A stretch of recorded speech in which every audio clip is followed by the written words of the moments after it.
the long recon flights. He loved them simply because he was flying. The utter starkness of the Arctic landscape below fascinated him. But each long journey alone also gave him time to think. Too much time. The long hours were a blessing and a curse. He thought about his country.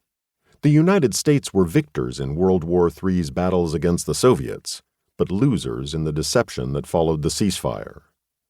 All it took was a traitorous vice president who arranged the assassination of the president and his cabinet, then let the Star Wars shield down long enough for a flood of Russian missiles to come over the North Pole and obliterate America's ICBM force while it was still in the ground. The vice president, who was later revealed as a Soviet mole, then negotiated the peace. The result? Now there was no more United States. It was broken up, decentralized, and in the years since, frequently at war with itself. This was America under the New Order. The devastated middle of the continent, the location of the destroyed-in-place U.S. ICBM force, was now a nightmare of neutron radiation, poison gas, and a swirl of strange hallucinogenics that were spread everywhere when the Russian missiles hit. This was the Badlands, the schism that stretched from the Dakotas to the northern border of the new Republic of Texas. These events gnawed at Hunter. He was obsessed with hate for those who had had a hand in the destruction of the country he loved. The Russians, the vice president, the turncoat National Guard troops who carried out the new order to the letter, while the regular U.S. forces were overseas fighting real battles. He hated the air pirates, renegades who now roamed the skies, preying on innocents and attacking the huge air convoys that were the only contact between the relatively civilized portions east of the Mississippi and the West Coast. Ditto the Mid-Ax, the corrupt fanatical leaders of the Middle Atlantic Conference, which grew out of the Mid-Atlantic states. Then there was the family, the supercriminals who had operated out of New Chicago.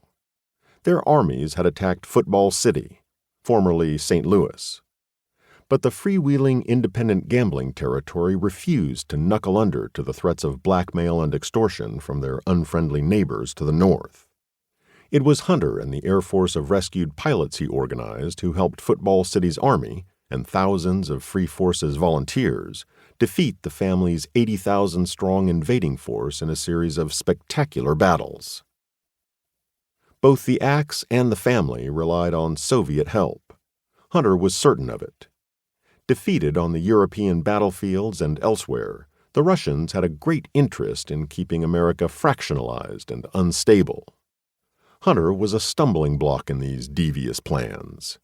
His goal was to reunite the continent, reestablish the democracy that was once the United States. If this dream was to come true, the destabilizing elements in New Order America, and there were plenty of them, would have to be defeated. After the big war, Hunter had joined a bunch of his ex-Air Force buddies in a group known far and wide as ZAP. The Zone Air Patrol was the crack Air Force for the Northeast Economic Zone, the area once known as New England that had become its own country after the New Order went down. But as good as ZAP was, they couldn't prevent the Northeast Economic Zone from falling to the Mid-Ax. That's when Hunter became a fighter pilot for hire. Only later did he get revenge by defeating both the Axe and the family. Now he was part of the newly formed Pacific American Air Corps, or PAC.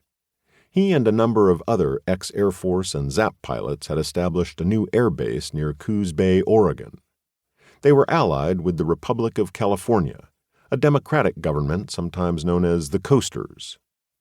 Together, their charge was to protect the western flank of the continent as far east to the Rockies and up through Alaska. It was a huge responsibility, but they were relatively well-equipped for the job, especially in air power. They had to be. Because once the Soviets recovered from their wartime losses, Hunter and many other freedom-loving people were certain they, or possibly some puppet army, would invade America for real, to complete the job they failed to do in Europe. And that's why he flew these long missions. His country, its enemies, his past, all these things haunt